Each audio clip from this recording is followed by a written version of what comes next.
is going on, everybody? Welcome to Tavern Talk by Initial Reaction. As always, I'm Philip, and it is the end of December 2019. The year is coming to a close, and so as we kind of look back on the year as a whole, we are going to count down my top 10 favorite movies of the year this week. A lot of movies we've seen this year. If you haven't subscribed to the channel already, hit that subscribe button. I'm going to go ahead and do this at the top of the show because there are a lot of these that I'm going to be talking about in my top 10 that we've reviewed on the show, and I would appreciate if you definitely subscribed, hit the little bell for notifications, and that way you'll know when we upload a new video every week. But without further ado, let's get into my top 10 movies of 2019, with number 10 being Ready or Not. So, at midnight, you have to play a game. Why? It's just something we do when someone new joins the family. A game. What game? Ready or Not was released back in August. It was kind of a late summer release. I went in not expecting a whole lot from it, but came out really kind of loving it. It is the type of movie that like if you've seen the trailers and you go in kind of knowing what to expect, it is going to fully live up to what you hoped it would deliver. It's nothing new, it's nothing that has been, it's nothing that's reinventing the wheel, but it is unique in its approach to the material that it is using, and it has just such a cool spin on it, and the characters are really great and well written. The humor is very sharp, the violence is really brutal, and it just comes together in this complete, irreverent, wild 90-minute experience. Like I said, it's not anything you haven't seen before, especially if you kind of keep current with the horror genre, but it's so aware of what it is and so expertly crafted to be that best version of itself that everything about it feels original and raw and fresh. And because of that, it's one, I said kind of last week talking about Star Wars, that rewatchability is a big factor for me, and Ready or Not is kind of a perfect example of that. It's a movie I want to show other people. It's super fun in that I could rewatch, just throw on anytime and kind of have a good laugh. And so yeah, number 10, Ready or Not. I really enjoyed it, highly recommend it. It's on Blu-ray now, but also check out our review of Ready or Not with Austin McEwen if you want more insight on what we thought about it. All right, let's jump into the next one, number 9. Hey, if you're going to San Francisco, be sure to wear flowers in your hair. Number 9 is The Last Black Man in San Francisco. We weren't able to do a review for this on the show earlier this year when it opened in the spring, but I was able to catch it at home, and it was just as effective on the small screen as I assume it was on the big screen. The Last Black Man in San Francisco is the directorial debut of Joe Talbot. It has an amazing soundtrack, an amazing score. If for nothing else, watch the movie for that and this great new rendition of the song San Francisco. But no, it is a movie that is about a young black man in San Francisco who is kind of searching for home in this changing city that seems to have left him behind. The neighborhood that he grew up in is kind of becoming gentrified, and his community is being pushed out, and him and his friend keep going back to take care of this house that his grandfather built. And it's just, it's hard to, it sounds like there's not much to the movie as far as story goes, but it's really more just about the history of a place, of family, and kind of differentiating between the myths that you hear passed down in your family and what truly happened, who people truly were, and how much that's going to dictate your future. It's beautifully shot. Like I said, it's the directorial debut of Joe Talbot, but you would never know that from how well this movie looks and is constructed, and how just effortlessly it flows, from one sequence to the next. It's very modern but very old school at the same time. It feels very classic in just its scenery and its music, but very cool and very modern and hip in the attitude of its main characters. It's just one of those movies that's hard to describe it, and it's almost more enjoyable enjoyable to experience as a viewing experience than it is to kind of discuss afterwards, although there's plenty to discuss about it. It's kind of a smaller film. This was distributed by A24, but obviously it's in my top 10 of the year, number 9. I highly recommend it, so if you have a chance to see The Last Black Man in San Francisco, I would definitely recommend doing so.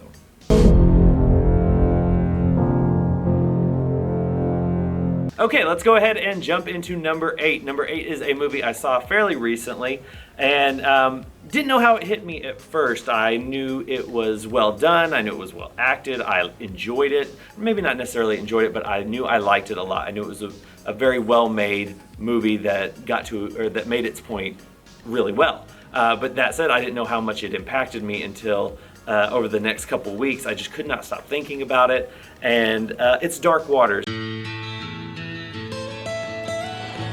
Almost heaven, West Virginia, Blue Ridge Mountains. Hi, Grammars. What are you doing here? Your grandma tells me her grandson's some fancy environment lawyer down in Cincinnati. I am a corporate defense attorney. So? I defend chemical companies. Well, now you can defend me. Dark Waters is based on a true story. It mainly focuses on Mark Ruffalo plays Robert Bilott. He's a corporate defense attorney who takes on an environmental lawsuit against a chemical company, the DuPont chemical company, and it basically exposes this lengthy history of pollution. It also stars Anne Hathaway as his wife, Tim Robbins as his boss, and Victor Garber as a DuPont representative. It's just a pure thriller in the sense that it is exquisitely crafted and compelling, but it's also really terrifying. It's a kind of a wake-up call to a nation that has subscribed to the fact everything they consume probably is going to cause them cancer in one way or another. Like I said, it's very compelling. It is one that I initially understood it to be a really good and compelling movie, but I didn't realize how much it was going to affect me until weeks after I had originally seen it, and it just stayed on my mind, stayed with me,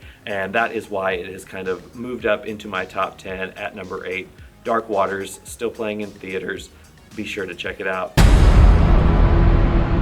All right, with that, let's jump into number 7. Number 7 is Booksmart. Oh shit! Are we gonna go to school or? Nope. What's 2 plus 2? Olivia Wilde's directorial debut. Booksmart is a high school comedy. It stars Caitlin Dever and Beanie Feldstein in the lead roles, and it is about these two girls who have come to the end of their high school careers, have done everything right, everything the way that they think it should be, to get into the colleges that they have aspired to. Only to find out on the night before graduation that kind of everybody else has had a more well-balanced high school experience. And so it's one of those one night to change everything type deals, and it totally ascribes to the teen comedy rules and the complete feel of it. But it again, like with Ready or Not, it just does all those things in such a fun and refreshing way, and has such well-written characters and performers who are really just making each character stand out. There's a number of people in this movie, supporting players, who I quote just as often now as the leads. Some of the supporting players that stand out, let's just talk about Skylar Gisondo, Billy Lord. Both of them are kind of this strange pair in this movie, but they are hilarious. Molly Gordon, who you might have seen in Life of the Party with Melissa McCarthy, is great. Will Forte and Lisa Kudrow, who are in there for maybe one or two scenes, hilarious. Jason Sudeikis, Jessica Williams. It's got a great all-around cast, but obviously it is Feldstein and Caitlin Dever in the leads who kind of just make it all come together and work as well as it does. Again, I can't believe this is coming from a director who it is her first film, because it just feels, I can believe it in that it feels as fresh as it does, but it also is so well done and feels seasoned in making this type of movie that it's hard to believe everything came out as well as it did with Booksmart. Also with Booksmart, it's another one that I liked initially, but have rewatched several times since it came out this past summer, and just really loved it. And it is one I hope I continue to watch and continue to share with people. It's also one that I can see, certain generations latching on to. And this being that kind of reference point for Beanie Feldstein or Caitlin Dever when they go on to become like big movie stars. It'll be like, oh, Booksmart is still my favorite. Kind of that deal. It's one that'll be watched at sleepovers in high school parties and stuff like that. So yeah, just really enjoyed Booksmart. Definitely recommend it. That's why it comes in at number 7 on my top 10 of the year. What more can I say? Well, this seems excessive. Shotgun. Just kidding. I don't have one. With that, we're going to get back to something a little more serious here. At number 6 is Joker. Arthur, I have some bad news for you.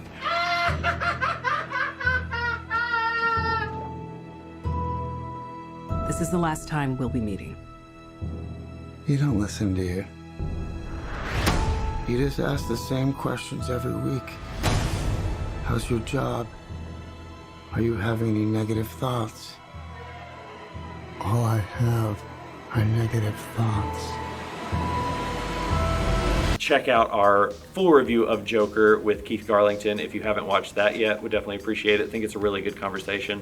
And for all the reasons, I kind of stated in that review, I'll kind of restate them here. I mean, Joker just kind of blew me away. I've seen it twice now. I can't wait to see it again. Yes, it's a sad and dour and dark, gloomy movie, but the central performance Joaquin Phoenix gives deserves all the acclaim that it got.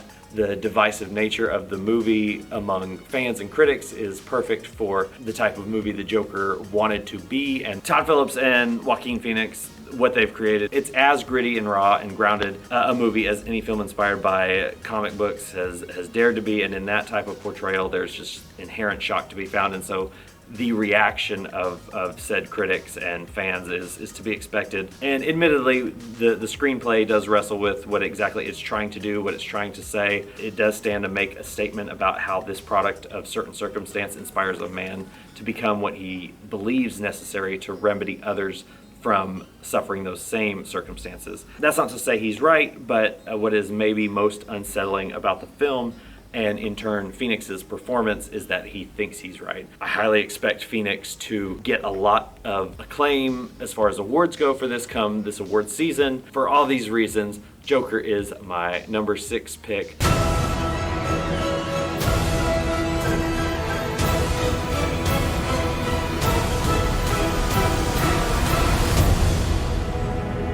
Send in the clowns. Okay, jumping into number 5. Number 5 is Parasite. 뭐야, 소독해? 창문 닫아. 나도 봐. 공짜로 집안에 소독도 하고.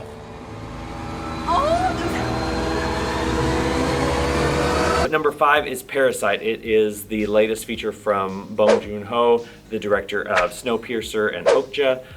It is, it's hard to even describe what the movie fully encompasses, but it's one of those movies that is probably going to break some barriers this award season in terms of what it wins and what it qualifies for, as it is a South Korean film, but I suspect highly that it will be nominated for Best Picture, and it has been a long time since that happened. Don't quote me on the stat, but it's been a while. So yeah, Parasite, number 5. It deals with several things on several layers and encompasses many different kinds of tones. It's a calculated blend of, it has drama, comedy, satire, unbelievable tension that just gives way to scenarios in which the rich and the poor in this movie, who are kind of pitted against one another, have these same circumstances with vastly different perspectives. And we just see these play out, one side recognizing that what is being done to them is a con or a crime, while the other viewing it simply as a means to an end, a way to get by and surviving. It is one that you don't know what to expect at any given turn in the movie as it plays out. You don't know where it's going. You don't know what's going to happen. And it's it's really just thrilling from moment one until the final credit. I would highly recommend it. It is one you'll have to seek out. It is a smaller film, but it should be coming onto streaming services, VOD, Blu-ray, all that good stuff very soon. And I think you'll be hearing a lot more about it come awards season, once the Golden Globes and Oscars kind of, all that talk starts to really ramp up. So if you haven't already, seek out Parasite. It's my number 5 of the year. All right. Completely switching gears here. Number 4, we are talking about Avengers Endgame. Part of the journey is the end. Just for the record, being adrift in space with zero promise of rescue is more fun than it sounds. Food and water ran out 4 days ago. Oxygen will run out tomorrow morning. That'll be it. It's the culmination of 11 years worth of universe building, 22 movies worth of story. Love it or hate it, the Marvel Cinematic Universe has changed movie-going and cinematic experiences as we know it. And so the culmination of this had so many and such high expectations riding on it that it was almost inevitable that it would fail. But directors Joe and Anthony Russo pulled this off in what felt like the most impressive and just gratifying way that they could. That isn't to say there aren't a few hiccups along the way, but what is here to complain about feels so quaint in comparison to what the film gets right that they hardly seem worth mentioning. So like I said, there's not much more to say about Avengers Endgame. I think everyone who cares about it has seen it. I'm not telling you anything new. I loved it. I enjoyed it. I've watched it multiple times since it arrived on Blu-ray, and I'm sure I'll watch it many more times in the future. So number 4 is Avengers Endgame. Okay, so number 3 is the 9th film from Quentin Tarantino. It came out earlier this summer. It is Once Upon a Time in Hollywood. I'm Rick Dalton. It's my pleasure, Mr. Schwartz. Call me Marvin. Put it there. That your son? No, it's my stunt double, Cliff Booth. As you know, it stars Leonardo DiCaprio, Brad Pitt, Margot Robbie. We also have a full review of that with Philip Martin. Be sure to check it out when you can. If you haven't subscribed already, do that, and you would have gotten a notification about it back in July when it came out. Speaking of it coming out back in July, I watched it once in theaters. I enjoyed it. I liked it a lot. There's a lot to love about it. A lot of the performances are great. The recreation of 1960s into 1970s Hollywood is, what you've probably heard the most about concerning this movie, other than the fantastic ending that is just crazy. But it came out on Blu-ray recently, and bought it and have watched the special features, rewatched different parts of the movie, at different times, and it's just one that kind of grows on you. I've seen it twice fully now, and just different parts of it, and featurettes on top of that, and I just kind of want to go back and revisit it. It's one that I feel like I kind of get something new out of every time I watch it. So those are the kind of movies that you can only hope to come across a couple times a year, and especially a movie that's nearly 3 hours long. That's one that you really have to like, if not love, to even dare to revisit it. And I can't help but keep going back to Once Upon a Time in Hollywood. It kept creeping up on this list, closer and closer to the top. With this film, it's kind of a love letter from Tarantino to his past, to the Hollywood of his childhood. And there are a lot of elements that Tarantino uses to create kind of the magic of this piece. And it isn't just one thing that really makes the movie itself magic. I mean, like I said, there's the recreation of 1969, but it's how that informs and enhances the performances of these fictional characters, which in turn kind of heighten the context of the film by the real life events that Tarantino weaves through the narrative that creates this sense of familiarity while still holding tight to the destination that he wants to drive towards, not necessarily the one that history dictates. And it just kind of stands as one of Tarantino's best, in my opinion, most introspective works, as it delivers the feeling that we want to have coming out of the theater after seeing a Tarantino movie, but it also is just more soulful than anything I think he's done in his entire filmography. So it's definitely at the top of my favorite Tarantino movies, but it is also now at the top of my favorite films of 2019. Okay, getting closer to the top here. Number 2, also a film just saw recently, and we do have a full review of it as well. Check it out with Jordan Mears. Number 2 is Knives Out. Are you baiting me, detective? Attempting to be thorough so we can figure out the manner of death. You mean if someone killed him? You think one of us, one of his family, killed him? Mr. Blanc, I just buried my father who committed suicide. Why are you here? I suspect foul play. Knives Out is from director Rian Johnson, has an insane cast. You know this. Johnson kind of comes back from the Star Wars universe and builds a murder mystery from the ground up that upends everything you thought you knew about murder mysteries. It is funny, it's fascinating, it's gorgeous to look at.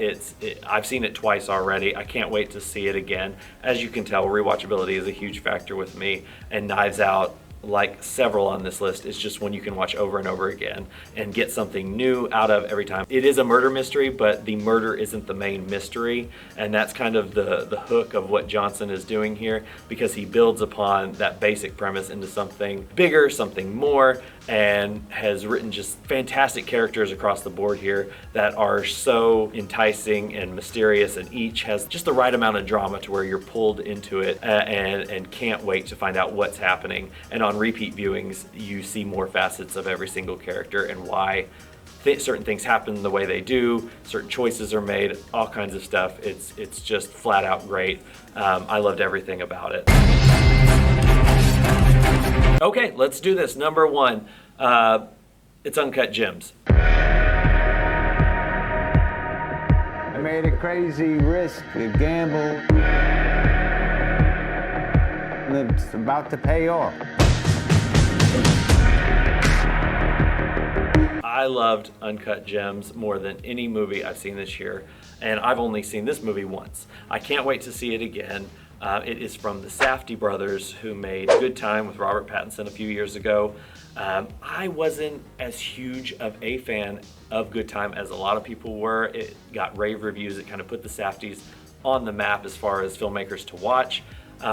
It's great. It's thrilling. It's filled with tension and all those good things. But Uncut Gems kind of takes that style and just amplifies it by 10. We talked about Uncut Gems a little bit in one of the recent recap videos. Definitely check that out if you want to get a little bit more insight on what I thought about it. You can also get more insight at reviewsfrombed.com. There's a full written review there. But just kind of highlight the best aspects of Uncut Gems. First and foremost, you have to talk about Adam Sandler. He is almost in every single scene of this movie. He is this movie. I can't imagine this movie without Adam Sandler in it, or this character being played by anyone other than Adam Sandler. What's great about it is the Safdies do take Sandler and bring him out of his comfort zone. This isn't a broad comedy in the sense of his Happy Madison productions, but it is still funny, and Sandler gets to use all his natural charm and charisma and everything that makes him so appealing to audiences and has made him appealing to audiences for so many years now, and it just channels it into this hectic, tension-filled thrill ride that is 2+ hours, but you never know where it's going, what turns it's going to take, and how our character, played by Sandler, our main character, Howard Ratner, where he's going to end up. You're kind of rooting for him this whole time, even though you know he's not that good of a guy, but you're rooting for him anyway because it's Sandler and he's so likable, and he just keeps making bad decision after bad decision, and you just want to get up and pace in the theater as the movie unfolds. It's fantastic. The soundtrack is ridiculous. I loved it. And I can't say enough good things about Uncut Gems. I can't wait to see what the Safdie brothers do next. And I can't wait to see what Adam Sandler does next. Who thought, in 2019 someone would be saying that, because you kind of feel like what Sandler's going to be up to. But this is a game changer in more ways than one. I thoroughly enjoyed it. I can't recommend it enough. Please see it on the big screen. And that's it. Number 1 is Uncut Gems. You having a good time? Yes.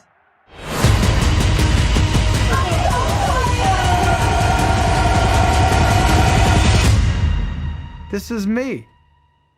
This is how I win. That's all I can say. I don't know what else to say. Number one film of 2019 is Uncut Gems. Like I said, check it out. And again, if you have a movie tavern near you, I know the location we're at right now is playing Uncut Gems in the theater across the hall. So no excuses right now. Go out and see it. And if you have a movie tavern near you, see it at a movie tavern. We always want to say thank you to them for letting us see the films here every week, shoot in the theaters every week, and we'll be back next year in 2020. But until then, peace. Oh, yeah. Oh my God. There's the tag.